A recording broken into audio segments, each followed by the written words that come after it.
Yes, good morning dear students. Good morning, ma'am. Today I am going to start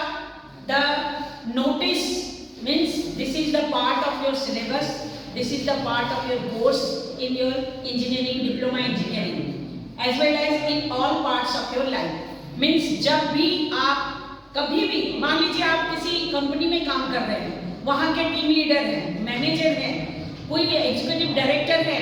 तो आपको हमेशा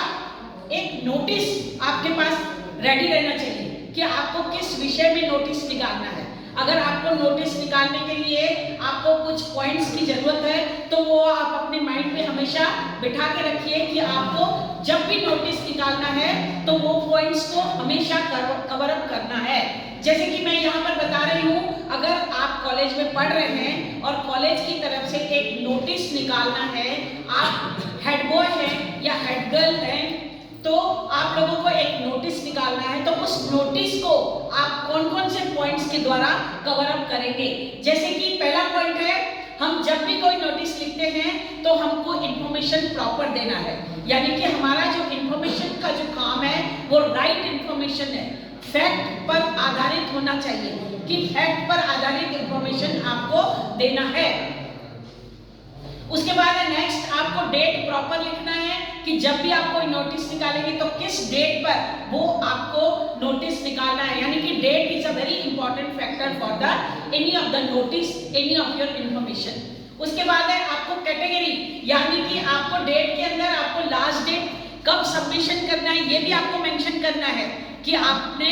मान लीजिए हमने यहाँ पर ये बता रहे हैं कि एक कॉलेज की एक मैगजीन निकलने वाली है, उस मैगजीन में आप अपने आर्टिकल को पेश करना है, आपको आर्टिकल लिखकर देना है। तो उस आर्टिकल में आपने इंफॉर्मेशन देंगे कि आपको आर्टिकल किस विषय में, किस सब्जेक्ट में आपको आर्टिकल लिखना है, ये इंफॉर्मेशन लिखेंगे। उसके बाद आपको डेट लिखना है कि आप किस डेट पर सबमिट करना आपका आवश्यक है, यानी कि जिस डेट पर आर्टिकल निकलेगा उसके बाद वाली जो कितने, एक वीक के बाद की डेट है या 15 दिन के 15 डेज 2 वीक के बाद की डेट है, वो आपको लास्ट डेट ऑफ सबमिशन भी अवश्य लिखना है। तीसरा है कैटेगरी, मान लीजिए कॉलेज के मैगजीन के लिए आप पोएम लिख रहे हैं या एसे लिख रहे हैं, क्या लिखना चाहते हैं, आर्टिकल लिखना चाहते हैं, एसे लिखना चाहते हैं, पोएम लिखना चाहते हैं या टेक्स्ट फॉर्म में कुछ देना चाहते हैं, तो ये उस मैगजीन के लिए आपको कैटेगरी लिखना है कि आप कौन सी कैटेगरी में लिखना चाहते हैं। उसके बाद आपको मीडियम, यानी कि मीडियम के बारे में हिंदी में देंगे लिखकर या इंग्लिश में लिखकर देंगे,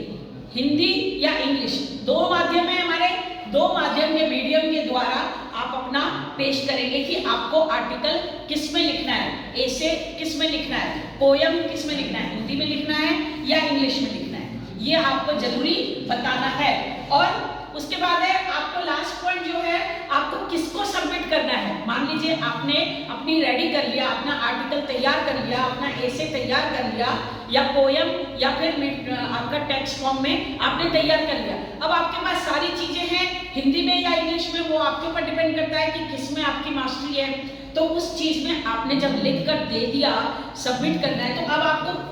आपकी लास्ट डेट को भी आपको दे दिया गया है कि लास्ट डेट इस डेट तक आपको लिखना है। उसके बाद आपको किसको सबमिट करना है, आप एचओडी को सबमिट करेंगे या फिर आप नोटिस बोर्ड में लगाएंगे, क्योंकि अगर आप हेड बॉय हैं, मॉनिटर हैं, क्लास के क्लास रिप्रेजेंटेटिव हैं, तो आपको अगर नोटिस बोर्ड में लगाना है तो नोटिस बोर्ड में लगा दीजिए ताकि इंफॉर्मेशन पूरी मिल जाए। एचओडी को सबमिट करना है, सभी लोगों से कलेक्ट करके एचओडी को सबमिट करना है, तो ये आप बता दीजिए। उसके बाद आप हेड बॉय, अगर आप एक हैं और एक दूसरे हेड बॉय हैं, तो आप लोग दोनों मिलकर आपको डिसाइड करना है कि किसके पास जमा होगा, या फिर हेड गर्ल, अगर हेड गर्ल है तो हेड गर्ल के पास किस तरह से आपको जमा करना है। इस तरह से आपको एक नोटिस जो लिखने के लिए एग्जाम में आएगा, तो ये सारे पॉइंट्स आपको कवर अप करने हैं। मान लीजिए आप किसी कंपनी के हो, तो कंपनी में भी आपको अपने अंडर में जो काम करने वाले आपके जो मार्केटिंग एग्जीक्यूटिव हैं, तो आपके अंडर में जो काम करने वाले आपके बंदे हैं, उन बंदों को आप एक मीटिंग लेंगे तो उनको इन्फॉर्मेशन तो देंगे ना पूरी, वो इन्फॉर्मेशन देंगे और उसमें आप अगर सभी बंदे नहीं मिल पा रहे तो एक नोटिस निकालेंगे, उस नोटिस में आपने इंफॉर्मेशन लिखेंगे, डेट लिखेंगे, कैटेगरी लिखेंगे कि आपको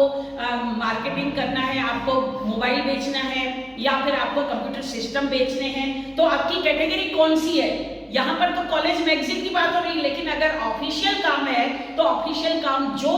ऑफिस में काम का प्रोफाइल है उसके रिगार्डिंग आपको कैटेगरी चूज करना है। ये ऑफिस का बता रहे हैं, इससे पहले मैंने आपको मैगजीन का बताया, कॉलेज के बारे में बताया। अब आप कंपनी के बारे में बता रहे हैं, तो आपको कैटेगरी चूज करना है। कैटेगरी में भी कोई भी बंदा आपको किस विषय में लिख कर देगा वो आपको नोटिस में लिखना है। मीडियम हिंदी में दे रहा है या इंग्लिश में, कोई हिंदी में मास्टर होता है, कोई इंग्लिश में मास्टर होता है, तो हिंदी और इंग्लिश कोई भी लैंग्वेज, दोनों लैंग्वेज चलेगा, कोई भी लैंग्वेज में आप लिखकर दे सकते हैं। तो आपको नोटिस लिखना आना चाहिए। आपको सबमिट करने के लिए वो आपके पास सबमिट करेगा, ये आप बता देंगे, आप अपनी साइन करेंगे, अपना नाम लिखेंगे और अपना ओहदा, अपना डेजिग्नेशन लिखकर आप नोटिस बोर्ड में लगा देंगे। तो ये नोटिस का पूरा फॉर्मेट है, इस नोटिस के फॉर्मेट के द्वारा ही आपको नोटिस तैयार करना है। तो I think you understand all this points. Thank you for watching and if you have not subscribe my channel